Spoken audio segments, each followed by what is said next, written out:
باچا وزیر ته حکم وکړ چې سهار لاړ شه او په کلي کې ډنډوره پیټاو کړه چې چا د شهزادي ایره پټه کړ وه سهار به د ټولې مجمع مخامخ باچا صاحب د هغه نه دواړه لاسونه کټ کړي چې دوباره څوک داسې ګستاخي ونه کړي وزیر لاړ شي د باچا په کینې مطابق او په کلي کې اعلان وکړي چې د شهزادي ایره چې چا پټه کړ وه د هغه کس نه به سهار دواړه لاسونه کټ کیږي او تاسو ټول کلیوال راشئ د دې نه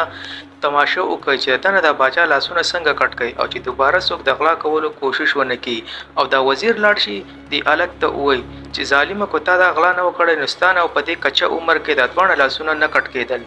د الک وخاندي وای تاسو ته ګوره او زمانه لاسونو کټ کولو ته ګوره خو تاسو نن شپه تماشه کوئ دا وزیر دی سپایانو ته ووایي چې ته په دې کمره کې تیاره کوي چې د ایسوم ویننې او تیره تښتېدو کوشش ونه کړي چې د په دې تیاره کې ایسوم نظر نه راځي نو موږ ګورو چې د څنګه د باچا د محل نه او دومره سپایانو په منځ کې آخر د څنګه تښتېږي دې کې سحر شي چې سحر کله وزیر راشي چې وګوري د الک په جیل کې نه وي پس مکه باندې هغه بیړۍ ټولې پرتی وي دا وزیر ډیر سخت پریشان شي او د چوکیدارانو چې کوم مشر وي هغه را وغواړي او هغه ته ووایي چې د الک اخر څنګه وتښتېدو تاسو په دې دومره کړې پیره کې د الک چرته لاړو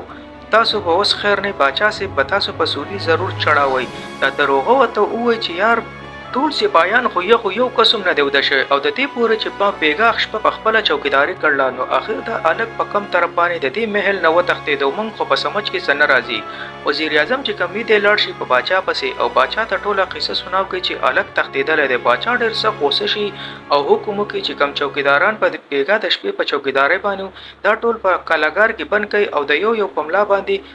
پنځه کوړې روزانه وهي چې آخر د دونه د الک چرته وتښتېدو باچا دا پوره ورځ ډیره په سخته پریشانی کې اوزي بل طرف ته شهزادي په نظر ناراضي آخر شهزادي راشي محل ته چې د الک لاسونه په وس کټ کیږي دا چې خپل پلار ته وګوري پلار ډیر سخت پریشان وي او د کړکۍ نه ښکته ګوري دا لور ته تاسو کې چې پلار آخر ولې پریشان سي چل دی غلک نه لاسونه کټکا دا پلار وته وي بچي پته نه لګي چې دا الک په کم طرف نه د محل نه تختیدل او پته هم نه لګي او بیګا د شپې سره د تلو سره زما د کمرې نه زما تاجم پټ کړل چې کوم واده هغه کړوا اتاجم پټ کړل زه خو ډېر سخت پریشان یم چې اخره کې ته د محل ته په کم طرف زی او راځي او چاته پته نه لګي دا څه شی دی ګوره څه جین دی که پیری دی چې چا په نظر کې نه راځي ته خو الله خو زه ډېر سخت پریشان کړم او د ده دپاره به اوس موږ څه بندوبست کوو او هغه بوډا به رانه سو چې کوم بوډا دپاره دسته ایره پټه کړ وه نو د هغې نه بعد به موږ ته پته لګي چې آخر دی الک په کم طرف ځي او په کم طرف راځي ولې چې دغه یو ذریعه د زمونږ سره د دې بوډا نیول چې موږ څو پورې دا بوډا مچو والا نه نیولې نو د الک دوباره موږ ته راتله په لاس ډېر زیات ته ګرانه ده باچا وزیر اعظم ته حکم وکړي چې ورشه ته هغه بوډا مچو والا راونسه او چې دا الک د هغه کولولو دپاره راشي نو بیا به دی راټینګو او د تنه به خپل تاج په دې طریقه موږ اخلو دا وزیر اعظم دی باچا ته وایي چې باچا صاحب دې پیرله دی په خپل نګرانۍ کې خوده غواړي د خپل لاس تړل غواړي او چې زمونږ د نگرانۍ نه دی اخوا دېخوا نه شي وزیر اعظم خپل سپایانو ته حکم وکړي چې تاسو ټول لاړ شئ او که بوډا میو والا راونسئ دا الک د ده د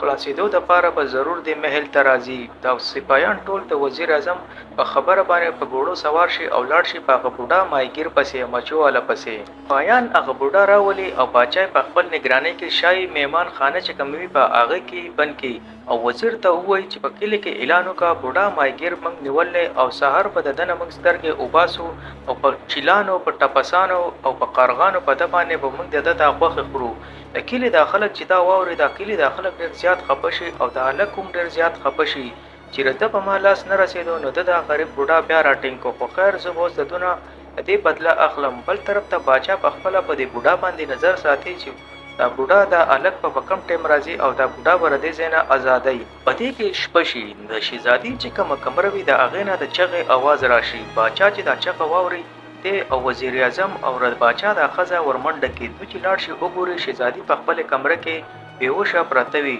باچا صاحب زر خپل طبیب ته आवाज کې چې راشه شهزادي چیک کا طبیب چې راشي اج شهزادي وګوري هغه باچا ته وایي چې باچا صاحب ډېر افسوس خبره ده ستا لور اوس په دې دنیا کې نشته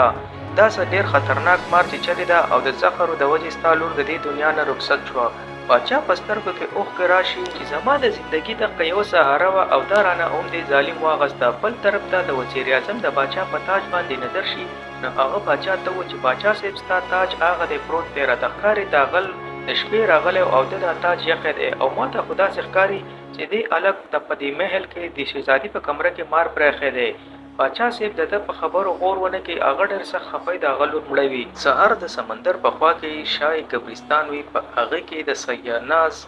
جنازه وشي. د کلي خلک، مدرسې، عدالتونه، هر سړی ډېر سخت خفه وي چې د پاچا یوه لور وه او هغه هم د دې دنیا نه لاړه. په پوره کلي کې ډېر ماتم وي او پاچا ځان له ډېر سخت خفه وي. سهار پاچا د خپل وزیرانو سره چې خپل د لور قبر ته لاړ شي چې وګوري. د قبر نه خاوره راوښکلې شوې ځای په ځای ډېرې پراته وي. پاچا چې کله په دې قبر باندې نظر شي چې وګوري چې زما د لور لاش په قبر کې نشتی، پاچا د دې صدمې نه بېهوشه شي او ډېره غټه صدمه ورته میلاو شي چې آخر زما یوه لور وه هغه مړه شوه او په مړونو هم زما خواته نصیب نه شوه چې له دې قبر نه زما لور آخر چا وباسلې ده. چا له دقې خفګان نه بېهوشه شي او طبیبان او دا ټول رامنډه کې اوس د پاچا د جګولو کوشش کوي چې لور خو لور لاړه خو هسې نه د پاچا هم مړ شي. په دې کې د پوره کلي ډېر په غم کې اخته شي چې آخر دا څه ماجره ده چې د شهزادي لاش د دې قبر نه چا غیب کړو. طبیبان پاچا راجوت کې او خپل محل ته ویسي. 4 ورځې بعد پاچا په هوش کې راشي. هغه ډېر سخت خفه وي. په دې لور په مرګ باندې دومره نه وي خفه، خو په دې ډېر زیات خفه وي چې آخر زما لور په قبر کې هم قبر نصیب نه شو چې زما لور د دې قبر نه چا وباسله. پاچا اعلان وکړي خپل جاسوسان پیلاو کړي چې زما لور چا قبر نه وښکې ده، هغه کس ماله پیدا کړئ که دی په هر ځای کې وي. پاچا خپل پوره د جاسوسانو جال پیلاو کړي چارو طرف ته چې د شام د نه څوک هم زما د لور لاش ونه باسي، ولې چې هغه لازمي خبره ده په دې شام کې به دلته کې به چېرته نه سزا کې به هغه د شهزادي لاش ایښودلی. بل طرف ته شهزاده چې کوم وي هغه د دې شام بارډرې پار کړی وي او عراق ته روان وي. سپینه ګوړه باندې د شهزادي لاش په دې ګوړه باندې ایښودلی وي. بل طرف ته دی ډېر سخت پریشانه شي چې آخر زه به د عراق ته څنګه ننوځم، ولې چې زما سره خو د یو جنۍ لاش دی او هغه هم په ګوړه باندې ما داسې ایښودلی دی. د دې نه مخکې دته یو وړه غونته بستي ښکاره شي. دی د شهزادي د لاش راواخلي. د جاړي یو بوټو یو ډېر غټ جال وي. دی د شهزادي د لاش په دغه کې بوټو کې پټ کړي او د ښار ته ورننوځي. دغه ښار نه دی یو صندوق راواخلي، د لرګي ډېر اوږد صندوق وي او واپس راشي د شهزادي د لاش په دغه کې صندوق کې کېږدي چې په دې طریقې سره به زه د لاش دې کلي ته ورننه باسم، که نه داسې خو زه د دې شهزادي د لاش سره دې کلي ته نشم ورننوتی. بل طرف ته د عراق چې کومې د کلي دروازې وي هغه بندېده والی. په دغه دروازه کې یو کس ولاړ وي چې د دې په دې هلک باندې نظر شي، ولې چې دا اخرنی هلک وي. دا کس دې هلک ته ووایي چې زه په دې کلي کې په هفته بعد لازمي ودرېږم او چې څوک دې کلي ته اخرنی راځي هغه زما 3 ورځې میلمه وي او اوس چې ما وکتل نو ته دې کلي ته اخرنی کس رالې، د دې د وجې به ته 3 ورځې زما میلمه ډېراویږي. بل طرف ته د بغداد دا چور سوچ وکړي چې زما سره خو شهزادي ده او که زه د سره میلمه ډېراو شم هسې نه چې ده ته پته ولګي چې د سره خو په دې صندوق کې یو جنۍ ده. دی ډېر سخت پریشانه شي، خو سوچ وکړي که زه اوس دلته کې په څه بل ځای کې هم کښېنمه، په سرای کې څه هوټل ځان له اخلم نو په هغې کې هم کېدی شي چې چا ته پته ولګي. خو راشه له دې نه ښه دا ده چې زه د دې کس سره لاړ شم او راته محل ته. هلک ده ته ووایي چې ټیک ته زه به ستا سره میلمه شم. دا سوداګر ډېر زیات خوشحاله شي. دی د هلک بوځي خپل ډېر ښایسته عالیشان محل وي هغه محل ته. د ده دا ګوړه استبل ته ولېږي او دی ځان سره بوځي یو ښایسته غونته کمره وي. دا غل چې د کمرې ته لاړ شي چې وګوري دا کمره ډېره ښایسته وي او په دې کمره کې په ټیبل باندې یو مور پروت وي چې هغه ډېر ښایسته وي. د دې هلک دا ډېر خوښ شي. دی دې کس سوداګر ته ووایي چې دا مور خو ډېر ښایسته دی او زما ډېر خوښ شو. دا سوداګر دی ته ووایي چې دا مور چې دی د عجیبه طریقې سره ګډېږي. نو د هلک ورته ووایي چې دا تماشه خو ته ماته وښایه چې آخر دا مور څنګه ګډېږي. دا سوداګر دی ته ووایي چې دی په خپل ټیم باندې ګډېږي او ته به یې ډېر ژر وینې. د شپې دی په څه ټیم کې په ده کې دغه ساه غونته راشي او دی په ګډېدو باندې شروع شي. د هلک هم ډېر حیران شي چې زه د شپې به زه د دې مور دا ګډه هم وینم چې دی څنګه ګډېږي. دی د سوداګر نه تپوس وکړي چې دا مور تا په کوم ځای کې اغوستی دی. دا سوداګر ده ته ووایي چې دا ما ته په توپه کې میلاو شوی دی، مال یو کس توپه راکړې وه. بل طرف ته سوداګر لاسونه وکړه که یو نوکر راشي. دی نوکر ته ووایي چې روټۍ تیاره شوې ده. نوکر ورته ووایي چې او اکا روټۍ تیاره شوې ده، بار موږ په دسترخوان باندې روټۍ تاسو ته لپاره یخې ده. دی خپل د میلمه ته ووایي چې راځه زما سره چې روټۍ وخورو د هغې نه بعد به زه ستا سره سبا ماسخوتن میلاوېږم نو دا هلک دې تپوس وکړي چې ولې ته د ورځې